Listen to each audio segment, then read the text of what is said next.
Emmet Sheehan taking the start today. And I know we've often talked about some of these younger pitchers and what you want to see from them. But for him in specific, what has stood out to you about him in this most recent call-up? And what is there anything that you're kind of continuing to look for that could give him a spot in the postseason?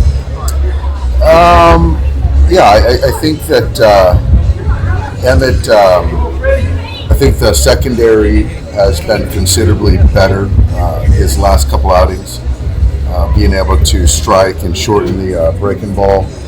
I think the changeup to get back into account to neutralize some left-hand hitters has been in play much more, which has been great. And then also with the fastball, I think that obviously he's got a really good fastball, but to change eye levels with it, I've seen over the last couple have been good.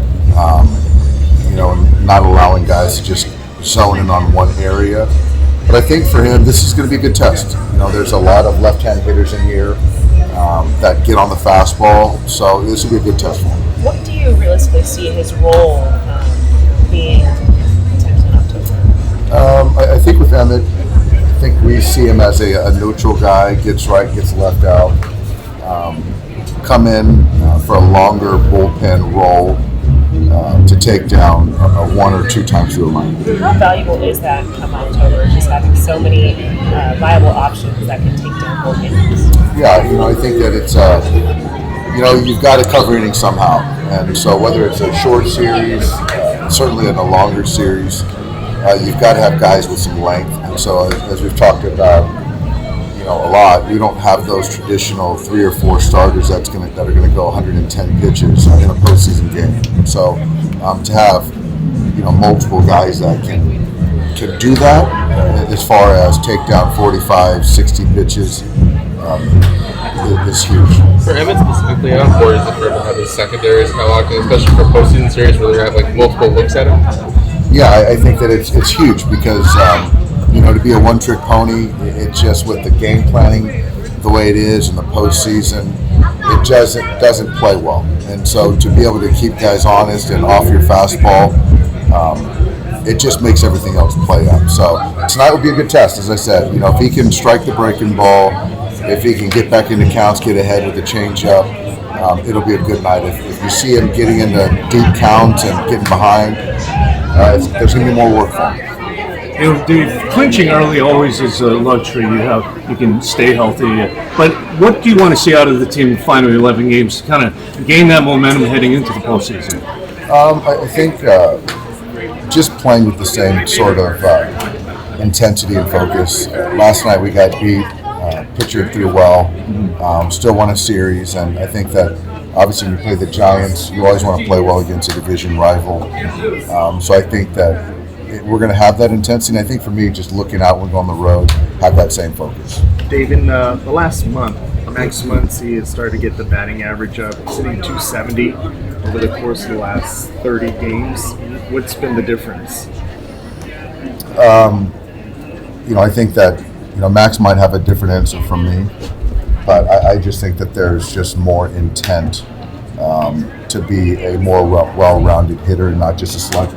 And I see better two-strike approaches. I see a shorter swing, being able to cover different velocities, different pitches, and I see a much better hitter. He's always going to slug, but to be able to kind of check down once in a while has shown that he can hit for average too. Do you feel like this time of the year is more for team at-bats? You hear players talk about that where there's certain at-bats for themselves, and when you start to get to this point in time, the at-bats are more for the team. Absolutely.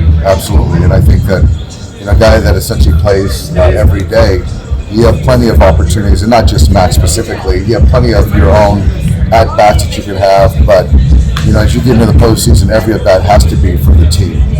And whatever it takes to help the team to keep the line moving, to get a guy over, and that's what wins in the postseason. So, I'm very happy to see that, and he's really, if you look at the whole body of work, Max has had a really good year, but I would say that the last 6 weeks has been even better. Was that single he had in Seattle, the clutcher, chased the 0-2 pitch, but off and then left? Is that an example of that, especially for a guy that doesn't like going outside the zone sometimes in those spots. Yeah, I think that's a good example.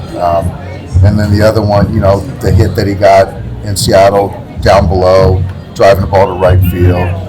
So the slug's going to be there. I didn't think he's trying to hit a homer on a 2-0 breaking ball yesterday, but he, was balanced and took a good swing, and that's what happened. But I just see, the more to the desire to get a base hit when the team needs it. How close is this version?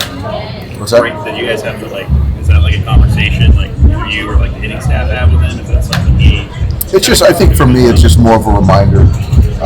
He's always hitting 4 or 5, and he's kind of, got this mark as a slugger, a home run hitter. But we just can't lose sight of your hitter first. And sometimes players need reminders, like we all do. How close is this version of him to what he was before his elbow injury? Yeah, he's right. He's right where he was right before the elbow surgery. Yeah. So, and again, there's a health component certainly.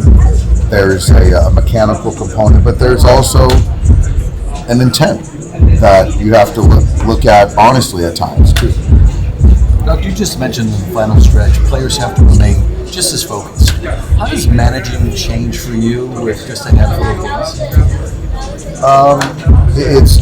It's specific to, it's individual for me. I think overall, keeping guys focused and playing the right way is one part of it.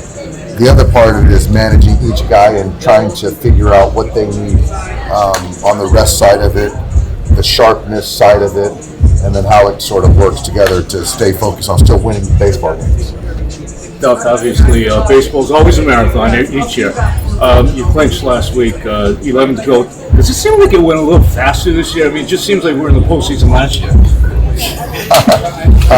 It did. I guess when you're mired in it, it does go by quick. There's been a lot of things that have gone on with our ball club this year, and I think that might have sped up the clock. But I do think that guys are, anxious to get going, but there's still some games to be played. So I'm trying to temper that a little bit. Why has it worked with the youth movement and the lower salary? I think it's worked because of the veteran guys in our clubhouse.